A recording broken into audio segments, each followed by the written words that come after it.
Everyone, welcome to my channel. My name is Megan and I run the crocheting business, The Mystical Hippie AU. I was doing it full time for a while and I was selling at markets every weekend. I'm currently not doing any markets up until April, so at the moment it's January, so I'm currently prepping for a pretty big market in April. But I was doing like a smaller market every weekend in between, but not currently doing that anymore. I've sort of put my business to the side a little bit, but slowly getting back into everything. So yeah, I was pretty much doing it full time. I'm currently working pretty much full time now. So yeah, sort of just in between work, I suppose. But anyway, I thought I would do a video with some questions that I posted a ask me anything thing on my Instagram stories. And I thought I'd answer some of the questions in the video today. So I'm currently working on this blanket, which I actually really love and I really want to keep it. Like that, not even ombre, but just like the rainbow order of it. It's so pretty. It is currently, it's pretty heavy and that's not good because it's currently like 50 degrees here. It's not actually, but it feels like it because it's very hot here in Australia right now and I really don't like summer. So it's not the best project to be doing in the middle of summer, but that's alright. So anyway, the first question was, how long have you been crocheting for and what got you into it? So I've been crocheting, I feel like I learnt when I was probably 7 or 8 maybe. I remember the first project I ever did was, it was like this really ugly blanket that my grandma paid me to make her, and it was supposed to be like a full-size bed blanket, but I got sick of it by the time it was probably about this big, so I ended up giving that to her and she said that was fine, and I wish I kept it. I think we gave it to someone and then they got rid of it, which I was a bit annoyed about, but it was literally the ugliest thing you've ever seen, and there was probably like missing stitches and lots of gross stuff about it. It was not pretty. It was just like multicolored wool with multicolored wool, and oh, it was like the most hideous thing ever. But anyway, that was the first project I ever did. From memory, I'm pretty sure that was the first thing I ever did. So I probably did that when I was 7 or 8, I'd say, and now I'm 19, nearly 20, so about 14 years I'm gonna say. I don't know, that is why I crochet and I'm not a maths teacher for a living. But anyway, what got me into it? So my mum originally taught me how to crochet. She taught me how to do just like the traditional granny squares, which is what the blanket was that I was just talking about before. So it was just like one big, or one small square I should say, not really big. So she taught me, and I think from there I was doing a little bit of fundraising for the Starlight Foundation in Australia. So I'll post a photo just here of my stall. It was cute at the time, but if my stalls at my markets looked like that now, I would be very embarrassed. I literally had, I don't know if you can see it in the photo that's there, but I literally had signs made out of cardboard with glue literally everywhere on it, and there was like stickers coming off it, and it was not pretty. It literally looked as good as my blanket did that I made when I first started. It was not good, but I actually made quite a bit of money for the Starlight Foundation doing that. So I started off selling these little bookmarks. I'll see if I can find a photo of them as well. I started off making these little bookmarks for them, and from there it sort of went to little butterflies, and there's lots of little amigurumi toys and stuff like that. And I ended up making, I think, over $1,000 at least for them. That was when I was probably 10 maybe, 10 to 13 maybe.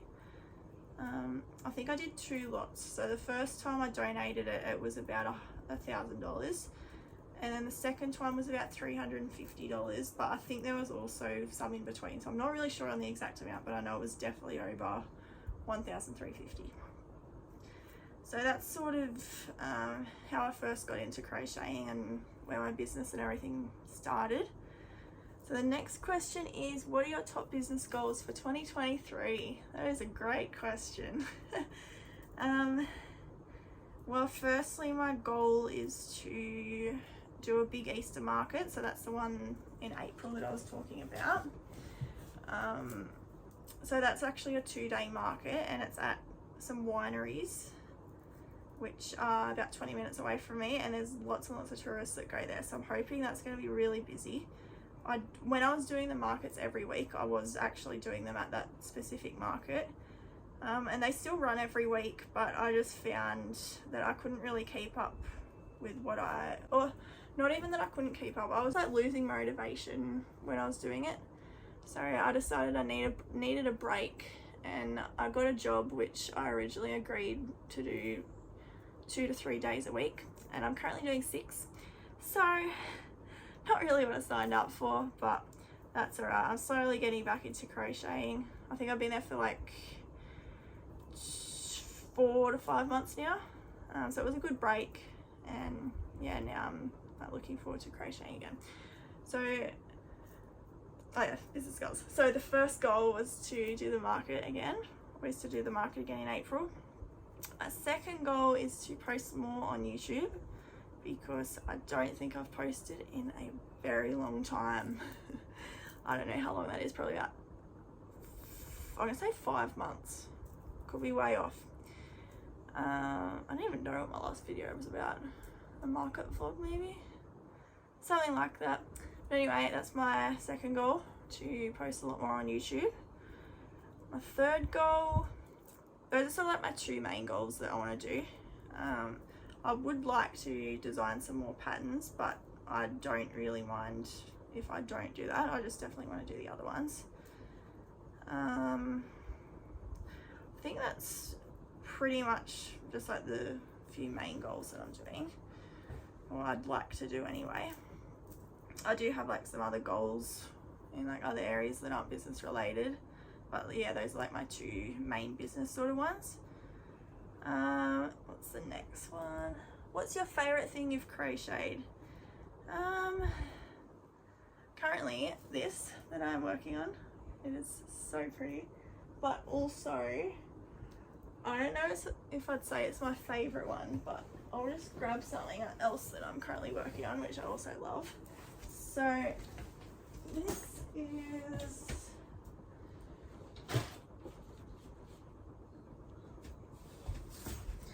this is my other project that I'm also currently working on, which I think I'm going to keep for myself, but the only thing is I'm going to run out of wool and I cannot get more, so it's not a good thing. But it's going to be a jumper. The pattern's by, oh, what's her name? Someone Rees. I'll put the name there. I cannot remember what her name is, but she has some cool patterns and I do like it. I didn't realize it would be so, I don't even know what the word is. I'll try not to show you. So like necky here. I don't even know if that's what you'd say, but it's supposed to be a long sleeve jumper, and I still have to do the bottom around there. Now that I look at it, I don't know, I like it, but I also might sell it at the same time. I haven't really decided yet. But anyway, it's like 50 degrees, like I said, so I'm taking it off because I really don't want to wear it right now. But that's also one of my other favorite things that I've made.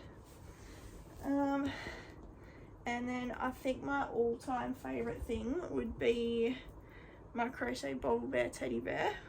You can also find the pattern for it. I'll just put a photo here. You can also find the pattern for it in my Etsy shop. I think it's $8 or $9, and I believe it comes with, it's been a little while since I added it, but I think there's a coloured version and a printer friendly version. I know there is some in some of my patterns. I'm pretty sure it's that one, because I know some of them don't have it, but I'm pretty sure it is that one. So I'd say that's probably my all-time favourite thing I've made. I did make like a little flounder as well. It's pretty cute. So that pattern's by, I think it's pronounced Krawka. Krawka, I think it is. But I can link their account below as well. So they're probably my main favourite things that I've made, or at least that I can think of. I'm sure there's a lot more, and if you want to see more of the stuff that I make, then you can go to my Instagram account, Instagram or Facebook. I'm on both of them. I'm on Pinterest, on all the social medias. So the next question is, how can I start selling my crochet products? And then the one after that is kind of similar. Should I sell my products at markets or craft fairs? So the first one, should I start selling my crochet products? Or how can I start selling them, sorry. So I'd probably recommend starting, maybe just with like selling to family and friends. I know that can be like scary because originally when I like first started out, my family wanted to buy everything I made and I wouldn't let them because I felt bad charging them. But I've come to learn that you do not need to feel bad because they want to support you. And I'm still slowly learning that, but I'm understanding it more now than when I first started, because I would like not let them near the stuff that I made because I wanted to sell it to strangers, I suppose. So you could sell to family and friends. I know Etsy, like I have an Etsy shop. I currently only have digital downloads in it because I was shipping it out for a while, but I sort of just got a bit sick of, I'm not a bit sick of doing it, but I don't know, it got kind of complicated with the shipping and costs were going up and stuff, so I sort of stopped doing that. I mean, like the Etsy fees as well, they're quite expensive, but it is very simple to set up. It's very simple to set up. I know when I set mine up, I think it was like a couple years ago, I followed a Crafty Concepts 3 video series on how to set up a Etsy shop for a crocheting business, so I'd recommend that as well. She makes it like very simple and easy to understand. So that's another idea. You could sell just through like Facebook Marketplace and stuff like that. I know I've gotten quite a few sales doing it that way, but the only thing I've found with Facebook Marketplace is that people will offer you a lot less than what your stuff is worth. So I sell my beanies for $35, and I'm pretty happy with that because whenever I do markets, I normally sell quite a few of them. Even in summer, I found that people buy them, which is crazy because it gets like really hot here in Australia. Although I suppose there's a lot of tourists at the market that I normally do, so I suppose they like take it home where it's winter or wherever it is, whatever it is over there. I just like completely forgot what I was talking about. Selling on Etsy, selling on Facebook. Oh yeah, Facebook Marketplace. So I find that people will offer you a lot less, and I don't like putting my prices down. Especially if people like try and like if it doesn't sell, then I might put the price down. But if someone's just like, oh, will you take 40 instead of 50 for it, I don't really like doing that because I mean it takes ages to make it. People don't really understand how long it takes and all the cost of materials and everything like that. So Facebook Marketplace is good if you're like first starting out as well, like the same as Etsy. But I know there probably are better options than Facebook. You could also do like a Shopify shop or something like that. I've never tried Shopify. I would like to one day. I just haven't really gotten around to it. So there's a few different ideas. And then the next one, should I sell my products at markets or craft fairs? Yes, definitely. I love doing markets. They're fun to set up. They're fun to just talk to people. I've made quite a few friends at the markets that I do, and we sort of still talk online even after the markets are over, and I haven't been to them for a while, and I still talk to some people. Craft fairs, I don't really know because we don't really have that many craft fairs here in Australia. I know I did one and it was the biggest fail ever. but it was like right at the back of this church where no one was coming in. No one knew it was there, and there was another person selling crocheted teddies and stuff, and the people that did come in, they'd sort of walk and go to their store first. I'm pretty sure it was their store first. I can't even remember, but their prices were a lot cheaper than mine, and she didn't even sell that much because there was just no one there. But I know she sold more than me, and I probably made negative dollars that day. So if you take the store fee, whatever that was, yeah, I'm pretty sure it was in the negatives, or at least close to it. I did not make much that day. So I can't really comment on craft fairs because I know they have them in America or wherever else, Canada, I don't really know.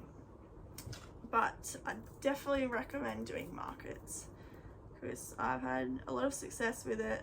I know others who do it full time. I mean, I don't do it full time anymore, but I know people do it full time now, and they do sell quite a bit there. So yeah, definitely try out markets because they're great. They can be scary at first. I never really found it scary, but I know a lot of people do. Just make sure you've got like good displays and stuff like that, and a good gazebo because the weather can be crappy sometimes. So just make sure you're ready for it and prepared and everything, and yeah, it'll be great. So definitely give it a go. How do you price your products? I don't really know. Like, I don't have a set method or anything like that.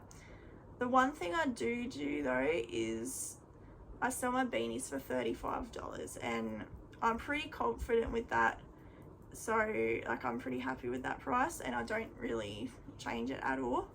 So I think I was selling it at markets and online for $35. So I sort of try and price some of my stuff around that because I know that I'm like pretty happy with that price for it. So these little bees, which some of them are finished, some aren't. This pattern's also in my Etsy shop, and I believe I will do a crocheting tutorial one day. Not sure when, hopefully soon, because it is my goal, like I said, to do more YouTube videos. But these little bees, I think I sold for 25, I'm gonna say 20 or 25, can't remember, but they're quite a bit smaller, or not smaller, but they probably take a little bit less time than the beanies do, I'm gonna say. And the beanies, I have to add pom-poms and stuff like that to it, so they are a bit dearer, and my beanies sell well for 35, so I think 25 is a pretty fair price for that. 20 or 25, depends where I am as well. Like, if it's, I don't like changing the prices too much, but depends how busy the markets are and everything like that.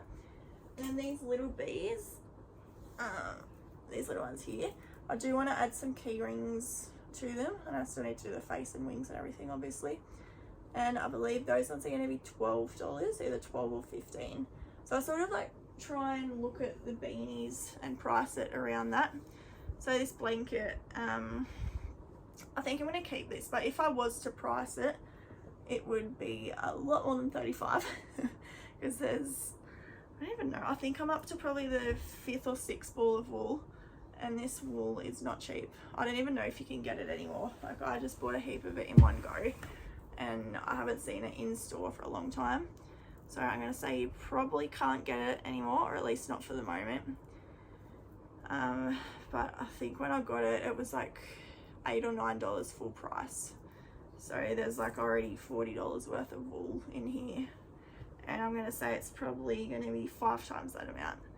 So I'm better off keeping it because I do love it. And my dream is to one day get a combi van. So I feel like this is literally the, see, I've got my combi van here. I feel like this is literally the perfect blanket for a combi van. But anyway, how do you price your products? That was like nothing like what the question was. So yeah, I sort of just try and price it around my beanies. That's sort of been my strategy for a while now. So even like amigurumi toys, they probably take, I've got one down here. So this one is patterns by Kayte Dids. So I'd probably price that about $60 to $70, just because it does take quite a bit longer than the beanies do. I think they take probably, I don't know, I sort of like stop and start stuff all the time. So if I was to sit down and make it in one go, I'd say 4 hours, but I could be very wrong. Like it could be a lot less than that. But the beanies take, I'm gonna say 2 to 3 hours. So yeah, it's probably about double for the toys there. That's pretty much my strategy for pricing. And the final question is, where do you get your yarn from? So I get it from lots of different places. Majority of it is from Spotlight, but I do also go to Lincraft. I don't really go there. I more order online from Lincraft and then purchase in store at Spotlight. Unless there's something that I need that's not in store there. So I will, so I'll order online at Lincraft. There is another website that I've ordered from, I believe it's in Western Australia. I can't quite remember the name of it, but I know I got this yarn from there, which is like the Australian version of Retro Stripes. So I can't quite remember what the name of the website is, but I'll find it and put a link or something, put it up there again. So that's another place I get my wool from. But yeah, majority of it is from Spotlight, and currently I've been getting a lot of the Millennial yarn from Spotlight. So there's been some really nice stuff in there. So the Retro Stripes, this one is like the actual Retro Stripes yarn, whereas this is just the Australian version. It looks similar, but Retro Stripes is definitely better. And that was in the Millennial yarn. So I do like Millennial yarn, it's pretty good. There's also like a dollar sort of store near me. They have aisles and aisles of yarn as well. So I do go there occasionally. I haven't been there for quite a while, only because I literally have enough yarn to last forever. So I really don't need any more, but I also did buy like $200 worth the other day at Spotlight. So I won't be buying any more for a very long time, I don't think. So anyway, that is pretty much the end of the video. If you've got any other questions, just comment them below and I'll answer them. Like I said, I am planning on doing some more YouTube videos. So if there's any ideas on videos that you want to see, then comment them below as well. I do currently have a few ideas for some. So hopefully I can get one out. I'm going to say a video every month or so. That's what I'm going to aim for. But I hope you enjoyed the video. If you did, please like, subscribe and comment, because it does help me get seen more by YouTube, get more views and all that. So thank you for watching. I hope you enjoyed and have a great day. Bye.